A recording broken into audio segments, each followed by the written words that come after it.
keluar dari rumah, nongkrong-nongkrong, pada waktu yang salah ketemu orang yang salah. Kalau perempuan Pak, mohon maaf, memang panjang, orang 20.000 kata. Tipsnya adalah sebisa mungkin minimal sekali, sebulan sekali jalan dengan suami di siang hari. Menurut penelitian, laki-laki senang lihat benda, laki-laki senang lihat benda bergerak, dan laki-laki senang menggerakkan benda. Itu laki-laki.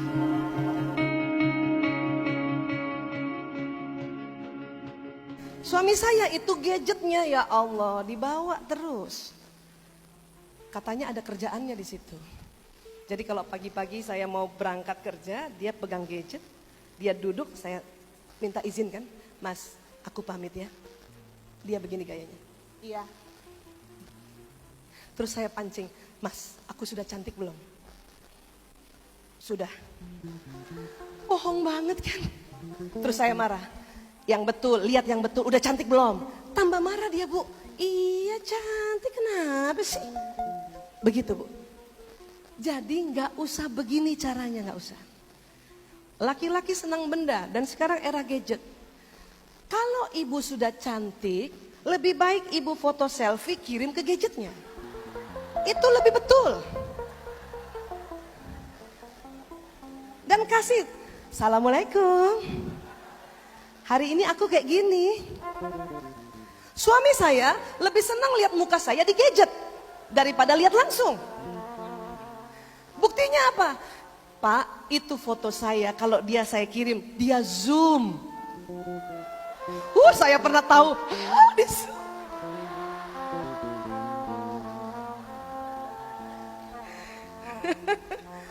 Bahkan sekarang ada program edit, diedit muka saya, Bu. Dikasih tirus-tirus sedikit, bulat-bulat sedikit matanya. Jadi foto saya di galeri suami itu lebih cantik dari aslinya. Jadi gitu, nggak usah marah. Anak laki-laki kalau kita nasihati, ya dengan lihat wajah, tidak terlalu suka. Nasihati saja lewat WA, tidak apa-apa. Ya. Ini sama dengan era surat. Saya seneng banget kalau mau menegur bapak ibu saya lewat surat. Saya juga suka kalau bapak saya, ibu saya tegur saya lewat surat. Kayaknya cantik banget, indah banget. Saya juga begitu kalau sama suami dia lagi lihat gadgetnya, saya sapa lewat gadget. Mas, dia jawab iya. Udah makan? Belum, padahal di samping. Itu laki-laki, nggak apa-apa kita belajar sesuaikan era ini, jadi nggak usah marah, ya. Iya. Lanjut lagi. Nah ini kontak mata ya, sebentar, kontak mata dulu. Nah itu. Ibu, kalau punya anak laki-laki, karena laki-laki tidak suka kontak mata, tidak usah nasihati anak laki tatap-tatapan. Saya sering lihat ibu-ibu, termasuk saya dulu, mau menasihati lanang. Ini kan ilmunya 2006, lanang lahir 93 itu. Lanang, ibu mau bicara. Pas dia lihat, iya Bu, pas dia lihat saya lihat matanya, dia begini gayanya Bu. Ibunya marah kan? Yang sopan kalau bicara sama ibu, lihat muka ibu nak. Pas dia lihat, saya lihat lagi. Siapa punya anak laki begitu Bu? Bukan dia mau membangkang, dia tidak kuat tatap mata. Maka kalau kita mau bicara sama anak laki-laki, dan kita berharap anak laki-laki lihat kita, kita tunduk. Kita ambil kertas, saya biasanya kalau nasihati anak laki-laki, ambil kertas tulis.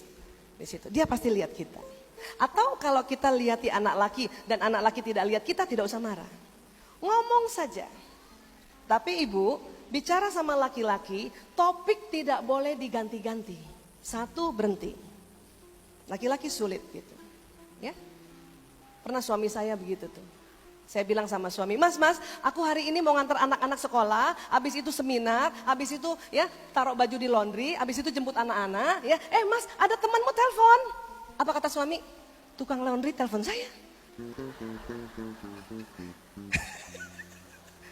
Laki-laki tidak bisa begitu, itu perempuan bisa begitu. Ya, iya. Nah, itu ya kalau nasihati sama anak laki, bicara saja, kalau dia tidak lihat kita, biar dia pasti dengar.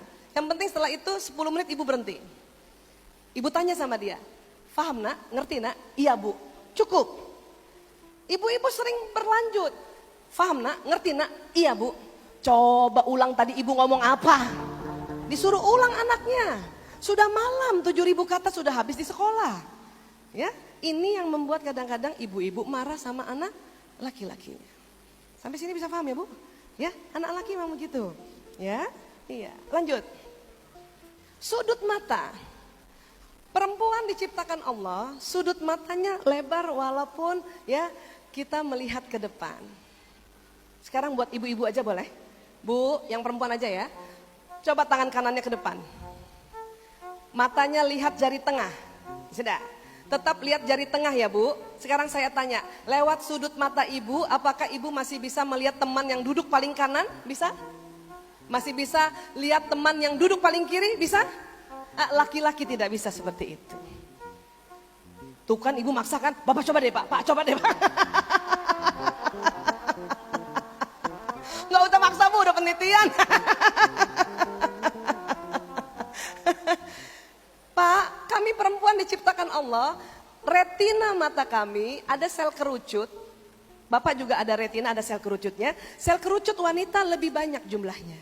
Sehingga perempuan walaupun matanya ke depan bisa lihat kanan kiri. Itu gunanya perempuan supaya kalau dia jaga rumahnya dia bisa lihat semuanya.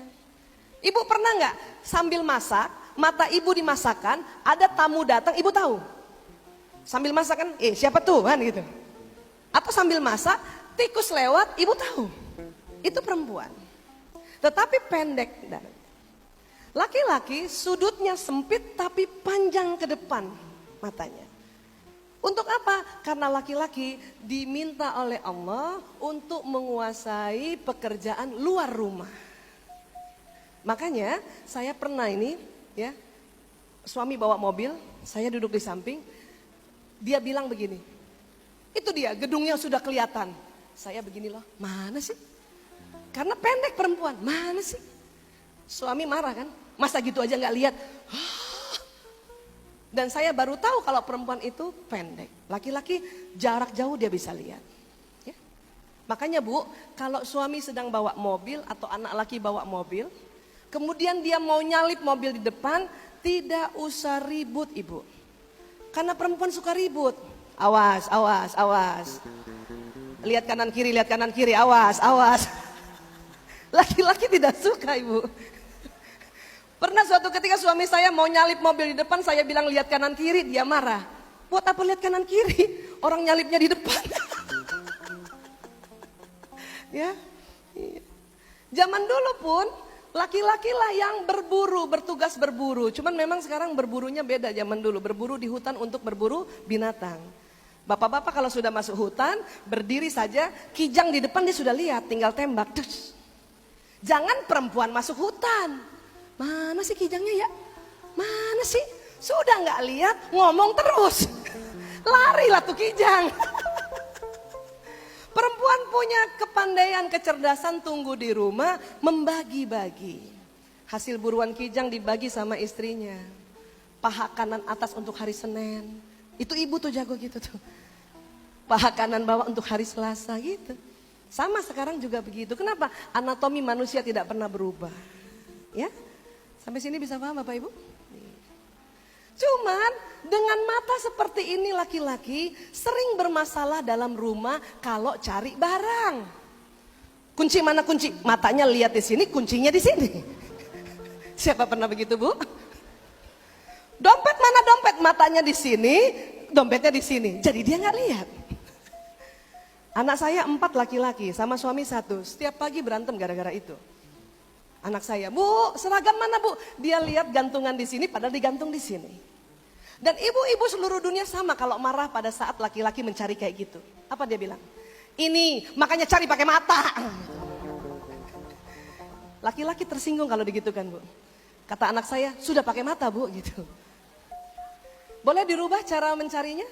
Jadi kalau suami mencari sesuatu dan ada di sampingnya, anak laki mencari satu dan ada di sampingnya, bantu saja Bu. Kalimatnya dirubah lebih cantik.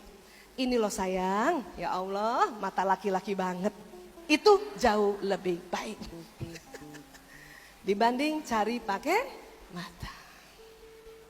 Dan ini juga yang sering membuat saya bertengkar dengan suami kalau ya janjian bertemu. Mas, Aku di depannya Alfamart ya. Iya, duduk berdiri sini. Duduk gelisah. Saya lihat suami saya jalan. Mas. Dia lurus jalan. Dia nggak lihat Pak. Karena dia jalannya begini kan. Dia cari saya di depan sana, padahal saya di samping. Kita panggil begitu dia nggak nengok.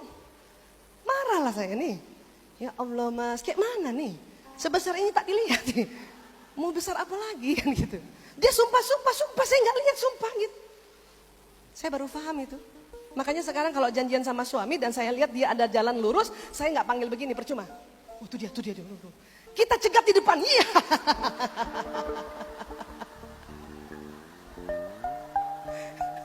Suami saya kadang kaget, dia sedang jalan tiba-tiba, kamu dari mana? Dari samping. Karena gara-gara gitu banyak wanita nggak paham Pak, makanya Bapak dimarahin, ya? Bisa paham ya Bu? Iya ya. Ini asiknya kalau paham ya. Next lagi.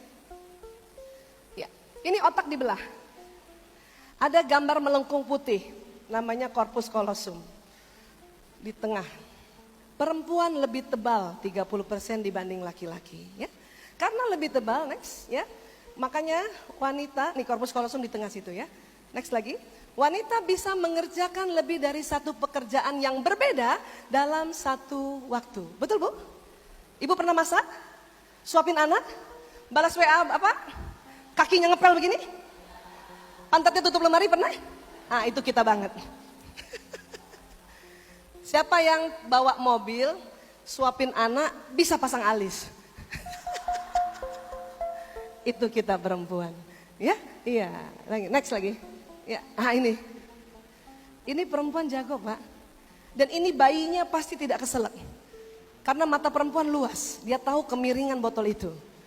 Jangan laki-laki yang bikin begini. Pasti keselak itu.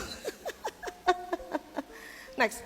Laki-laki karena otak tengahnya lebih tipis, maka laki-laki kalau mengerjakan sesuatu di depannya, dia cepat konsentrasi. Setelah 10 menit ke atas, bapak-bapak itu laki-laki konsentrasi. Pada saat konsentrasi, pendengaran menurun. Makanya laki-laki hanya dapat melakukan satu pekerjaan dalam satu waktu. Contoh paling sering ini adalah, ketika pria membaca koran atau nonton TV dan pegang gadget, ia tidak dapat mendengar apa yang wanita katakan padanya. Berapa kali Bu kalau bapak lagi nonton gini ibu panggil? Baru dengar? Pasti berkali-kali. Kenapa? Bukan bapak sengaja tidak dengar atau anak laki-laki sengaja tidak mendengar. Memang sedang konsentrasi, pendengaran menurun karena konsentrasi. Saya punya anak 4 begitu kan. Kalau dia main PlayStation kompak sekali. Pernah satu ketika sedang saya pulang dari seminar, lihat anak saya main. Assalamualaikum, lanang prio kakung jaler. Dia tidak nengok, tidak dengar. Ibu-ibu Pak kalau sudah begini, anaknya tidak menjawab, suaranya naik setengah oktav. Tapi berusaha masih senyum. Lanang, prio, kakung, jaler juga tidak menjawab. Mulai bertanduk. Ya Allah. Lanang, prio, kakung, jaler. Gitu kan? 4-4-nya berbalik Pak. Tuh. Waktu dia lihat muka saya, dia tanya sama saudaranya, ibu kenapa marah ya? Karena dia tidak tahu ini panggilan ketiga. Makanya banyak anak laki bilang sama saya, Bu Aisyah, saya heran bundaku kalau manggil marah. Itu karena panggilan ketiga nak. Dan banyak suami-suami bilang sama saya, Bu Aisyah saya heran kenapa istri saya kalau manggil melotot. Saya bilang istri bapak yang mukanya cantik waktu panggil itu panggilan pertama dan kedua. Mas, mas, mas. Pas muka kita begitu dia belok, dia balik. Maka saya harus rubah strategi setelah tahu tentang otak pria. Ibu mau? Supaya selalu disayang suami dan anak laki-laki? Oke. Kalau memanggil suami dan anak laki-laki ibu, pertahankan senyum sampai panggilan kelima. Mas, mas, mas, halo, mas. Supaya waktu suami balik muka kita masih cantik. Bisa begitu? Betul? Kalau nggak bisa mempertahankan senyum sampai panggilan kelima, memanggil suami atau anak laki-laki tidak usah berteriak-teriak dari jauh. Lebih baik disentuh atau dicolek. Mas, kadang karena konsentrasi sentuhan pertama enggak rasa. Mas, gitu. Bisa gitu ya Bu? Supaya tidak ribut di rumah. Saya sejak 2006 sudah begitu caranya. Hanya karena ilmu ini baru, saya menikah 92 sampai 2006 kan berantem terus gara-gara ini. Ya, ilmu ini baru, masih sering lupa. Kalau ada suami di depan, saya dari belakang suka begini dia. Mas, oh iya otaknya tipis. Mas, untung ingat. Untung ingat daripada bertengkar lagi soal ini. Ya, Ibu seperti itu ya? Boleh. Next lagi. Next. Mas Ariel? Ya, Ibu lihat ini, anak laki-laki sedang bermain gadget karena era milenial. Kemudian dipanggil ibunya tidak jawab, kira-kira diapakan oleh ibunya ini? Dihardik, dipukul kata Bapak, dicubit, dipukul. Tapi ada yang paling tidak disuka oleh anak laki-laki yang sedang bermain begini. Mana tadi? Kok loncat? Yang tadi. Yang anak laki, apa yang tidak disuka? Diambil mainannya. Anak laki merasa ibunya tidak mensupport dia. Kenapa? Skor lagi tinggi-tingginya ibu ambil. Marah dia. Ibu tidak mendukung dia namanya. Gara-gara itu bisa kena narkoba loh Bu. Ya, saya 20 tahun ngurus narkoba, kasus kayak gini ada. Ya, kenapa? Karena anak ini merasa saya apanya salah. Kata ibunya, sebab saya panggil-panggil kamu tidak jawab. Itu anak tanya, kapan panggilnya? Karena memang tidak dengar, sedang konsentrasi. Apa Bu? Sedang pendengarannya menurun, bukan berkurang. Kalau berkurang itu budak, menurun. Karena konsentrasi. Laki-laki konsentrasi, ya. Lanjut.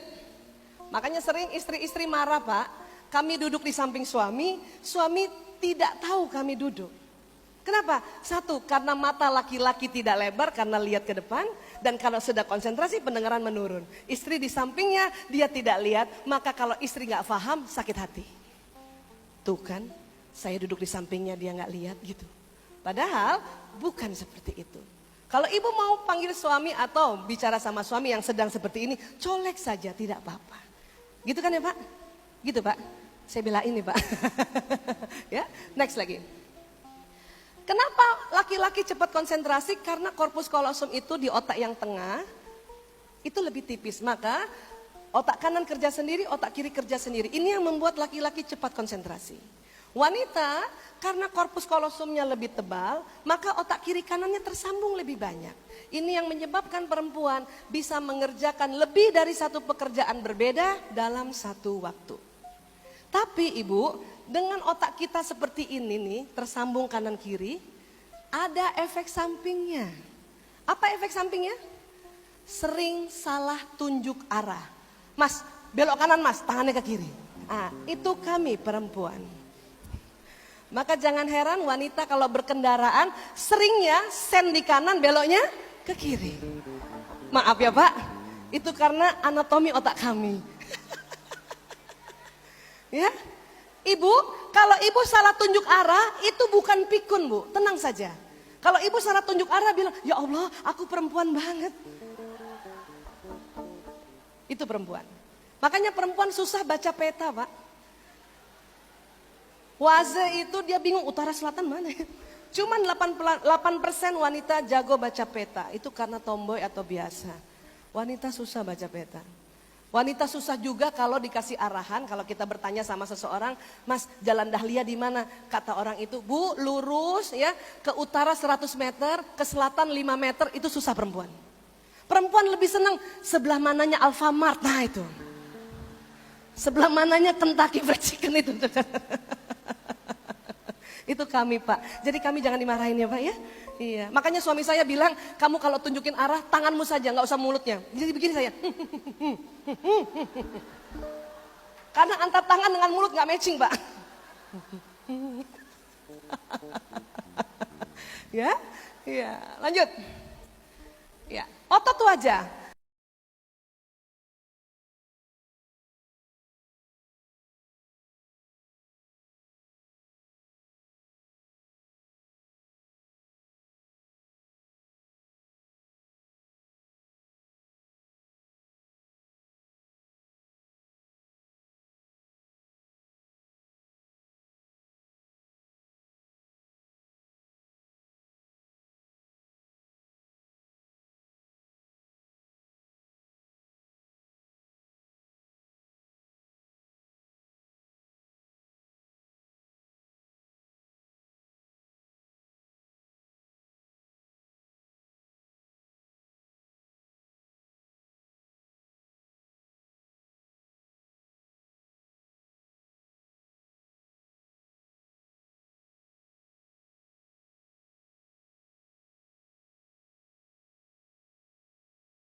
Ayah dari mana?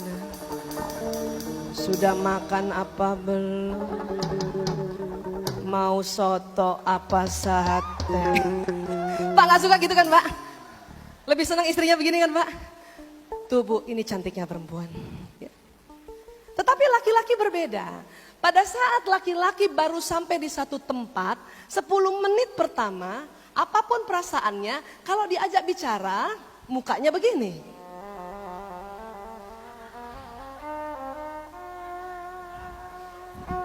Bapak gak sadar tuh pasti tuh.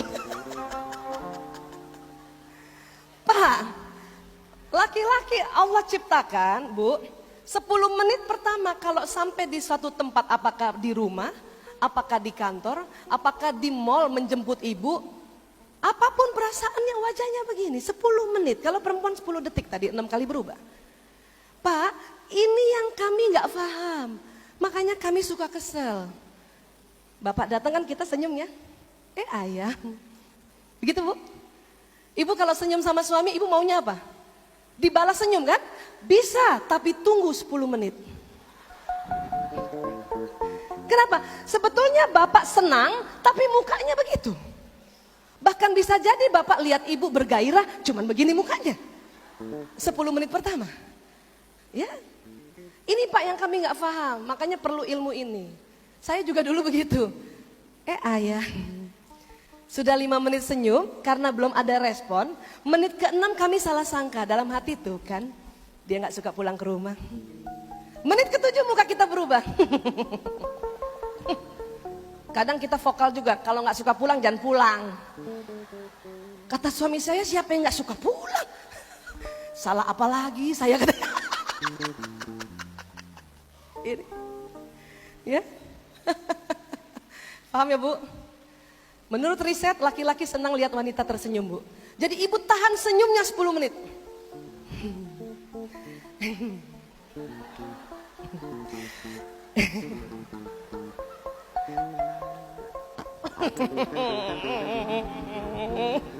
Masih 4 menit ya Allah. Aduh. Iya. Ini harus paham. Saya juga begitu. Dan laki-laki tidak suka 10 menit pertama pada saat datang kita bercerita panjang lebar. Sambut suami gak usah lebih dari 10 kata di luar salam. Assalamualaikum, waalaikumsalam. Ayah sudah pulang. Cukup Bu, cium tangan. Laki-laki, bapak-bapak akan ke meja kerjanya, betul Pak? Bapak harus taruh semua barangnya dan tidak suka diajak panjang lebar cerita walaupun berita gembira. Ibu kemana Bu? Ke dapur kita Bu. Ngapain? Nggak usah buat minum, lihat jam 10 menit jam berapa ya?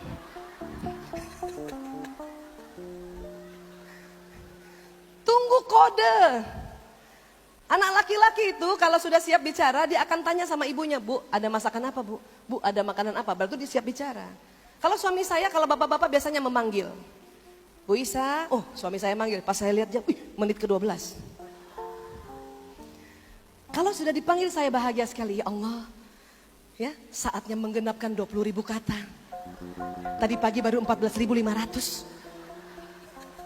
Jadi saya panjang lebar cerita dan dia cuma jawab, saya nggak marah Pak, saya nggak marah Bu, cerita aja lagi.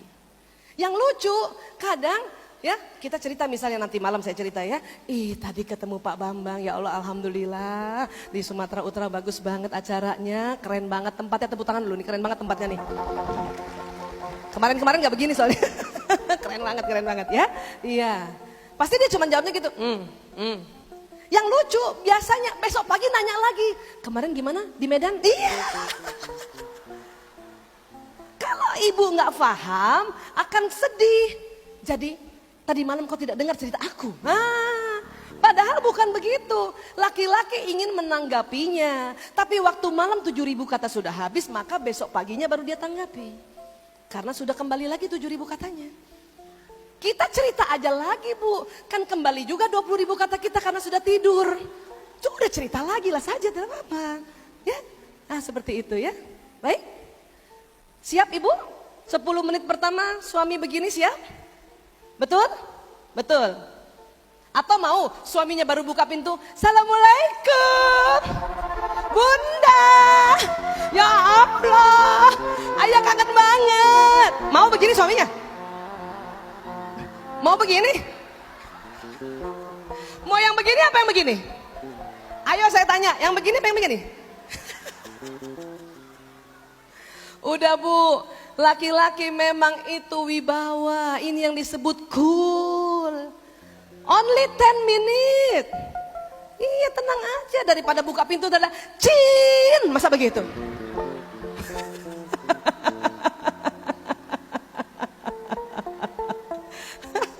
Ya Bu ya, terima ya, alhamdulillah ya. Supaya rumah tangganya ya nyaman dan aman sehingga anak-anak tidak nongkrong-nongkrong di luar. Karena kalau nongkrong di luar ya biasanya ketemu orang yang salah, solusinya salah. Narkotika begitu ya, next. Bu Aisyah bisa dipulihkan? Bisa, tapi lama. Mbak Adel, menurut kamu, karena kamu punya pengalaman di dunia narkoba, berapa lama sih proses pemulihan sebetulnya? Seumur hidup. Seumur hidup. Adik-adik ini sudah lewati fase ini, tapi nggak boleh kemana-mana, harus sama-sama kalau mau selamat. Ya, saya terpaksa mencarikan apa kegiatan mereka. Salah satunya seperti ini. Ya, ada lagi yang senang mobil, kita bikin bengkel mobil sederhana. Ada lagi yang senang tanam-tanaman, kita bikin tanaman sederhana. Ya, seperti itu. Ya, baik. Apa yang sekarang narkotika sedang banyak di Indonesia dan selalu pasti banyak? Ganja. Ya, next. Ya, next lagi, ganja. Sumatera banyak ya? Iya. Perhatikan ganja, memang kita jarang lihat secara langsung, tapi perhatikan daunnya berjari-jari, bergerigi, jumlah daunnya ganjil. Kalau nggak 7, 9. Next. Ya, bedakan dengan daun singkong. Saya takut ibu sangka ganja itu temannya singkong. Betul Bapak, saya di Jakarta membina sebuah rutan, rumah tahanan wanita di Pondok Bambu. 10 tahun saya bina di sana. Suatu ketika ada warga binaan pakai hijab, pakai jilbabnya panjang. Saya kalah panjang. Saya heran sama dia. Ibu kasus apa di sini? Korupsi? Bukan Bu Aisyah. Saya kasus narkoba. Hah? Narkoba? Ibu pakai? Enggak. Ibu jual? Enggak. Loh kenapa ibu di sini? Saya pencinta tanaman. Suatu ketika ada orang ya kasih tanaman ke saya nggak tahu kalau itu ganja. Saya kira temennya singkong. Jadi dia taruhlah di halaman depan, rumahnya di pinggir jalan. Itu polisi lewat pertama nggak peduli, lama-lama dia tengok itu. Kalau ada tanaman ganja di rumah kita, dianggap kita produksi. Ya, jadi dia mempertahankan diri bahwa saya nggak tahu sama sekali dan sebagainya. Itu pun ditahan 5 tahun. Waktu saya jumpa itu 3 tahun dan dia sudah bilang, Bu Aisyah kalau cerita ganja tolong cerita tentang ya masalah saya supaya ibu-ibu yang senang tanaman harus paham ini mana ganja mana daun singkong. Ya, iya. Ya. Next lagi. Ya, bentuknya seperti ini. Ganja memang ada manfaatnya. Kalau direbus, rebusannya bisa untuk kanker stadium lanjut, ya, untuk epilepsi. Ya, next lagi. Dan bahkan di Aceh sebetulnya untuk ya obat alami menghindari serangan hama pohon kopi atau ulat. Ganja gini, dia daunnya berjari-jari, tingginya antara 1,5 meter sampai 2 meter gitu. Ya, ini pasti Pak polisinya nggak sampai 2 meter nih tingginya, dia sampai situ aja. Next lagi. Bahkan dulu batangnya bisa dibikin kain dan kertas.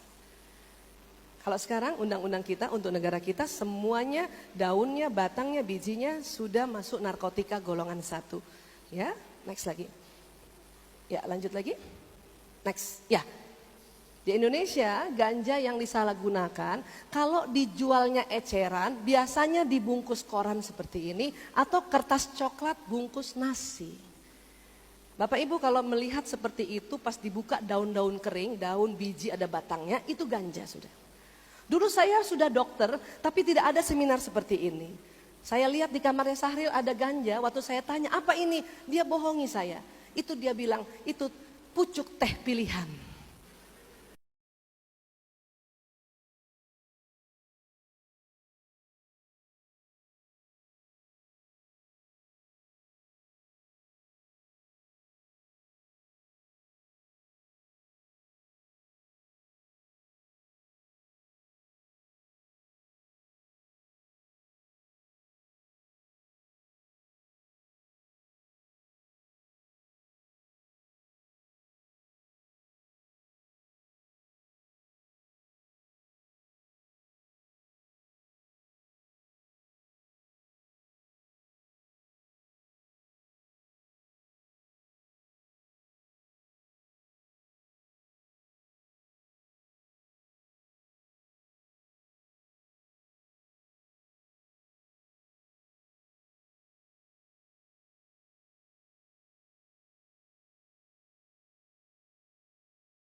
Ah, ini dia.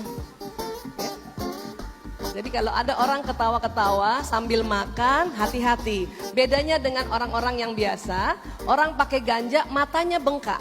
Atas bengkak, bawah bengkak, dalamnya merah. Kalau ini tidak bengkak karena hanya ilustrasi. Ya. Bedanya sakit mata ada kotorannya. Orang pakai ganja mata bengkak, merah, ketawa-ketawa sendiri dan suka makan. Masih lapar. Dan sudah tidak realistis. Ibunya jatuh pun bukan ditolong malah ditertawakan. Sampai kapan dia tertawa? Sampai lintingan ganjanya habis. Kalau dia pakai lagi tertawa terus. Ya. Narkoba ada yang namanya gejala putus zat. Ya, mari kita lihat gejala putus zat dari ganja kalau setelah dia pakai kemudian tidak ada lagi. Yang tadinya tertawa-tawa ini jadi diam saja. bengong. Dan biasanya lihat jam, 1 detik itu dia lihat perputarannya 1 menit. Ya. Oke. Nah ini orang pakai ganja. Kalau dia pakai lagi ganjanya diketawa lagi. Ya. Dan yang bahaya dari ganja adalah ini. Ya.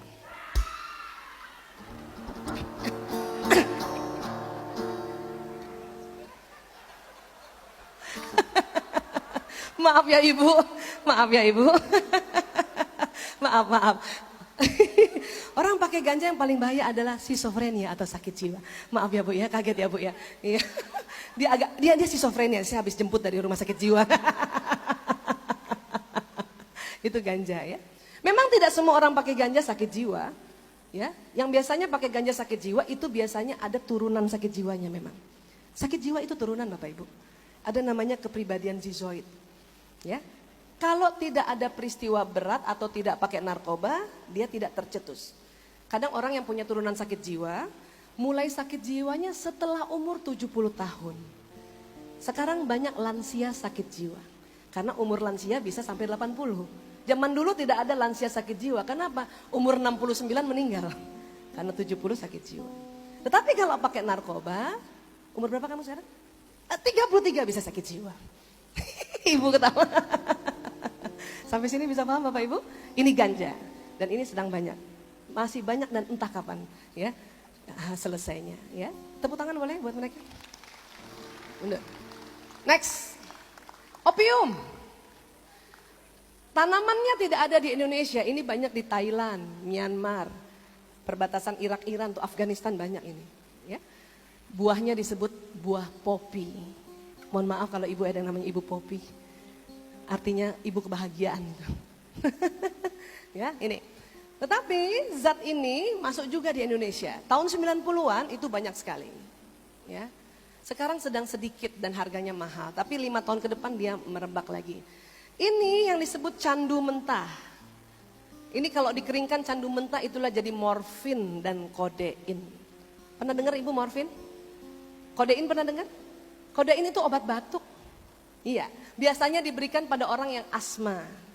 Jadi kalau kita punya anak asma, batuknya kambuh, kita bawa ke dokter dan ke dokter kasih obat racikan, itu pasti ada kodeinnya. Tolong resepnya disimpan.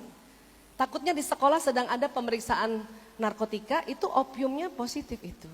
Kasihan, padahal anak kita sedang terapi asmanya. Jadi resep harus disimpan atau minta kopi resep di apotek. Ya, next lagi.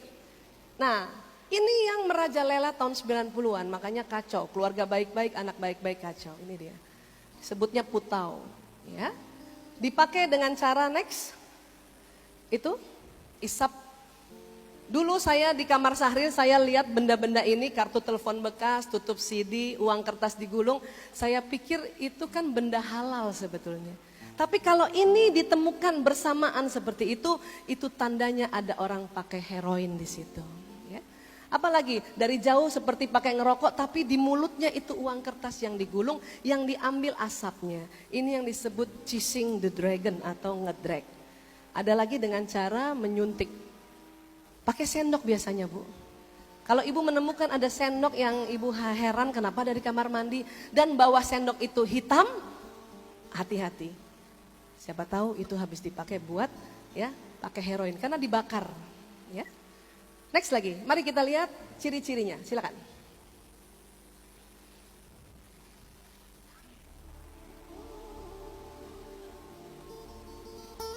Beda sama ganja, kalau ganja tertawa-tawa, orang pakai heroin ya terkantuk-kantuk. Terkantuk-kantuk. Bahkan berdiri pun bisa tidur. Ya. Apalagi gatal. Karena heroin bikin gatal dan sering garuk-garuk, kemudian garuk-garuk wajahnya. Ya. Apalagi sering memegang rokok yang dibakar. Kalau ini karena ilustrasi jadi tidak boleh dibakar. Ya. Bapak Ibu kalau melihat ada orang merokok sambil ketiduran bisa jadi itu pakai heroin. Atau ya rokoknya ketiduran itu juga bahaya. Ya. Ada lagi yang kita bisa lihat, minta mic-nya. Ya. Kalau bicara suaranya agak berat, agak cadel, coba kita cek. Cek Mbak Adel. Punten Mbak Adel, maaf maju dulu sebentar. Ibu maaf boleh ya pura-puranya ini tetangganya ya Bu. Ya, kamu ngomong sama Ibu. Hadap sini dong. Oke, salah. Bu, Ngerti Bu? Enggak, sama saya juga nggak ngerti. Satu. Tolong, satu. Mana itunya? Ya, oke. Bapak maaf, Bapak namanya siapa Pak? Maaf Pak Supratman, maaf ya Pak. Sini. Pura-puranya ini ponakan Bapak, pura-pura ya Pak. Bapak nggak mau punya ponakan gini kan? Iya. Kamu ngomong sama Pak D. Lagi fly, ini namanya lagi fly, ngomong.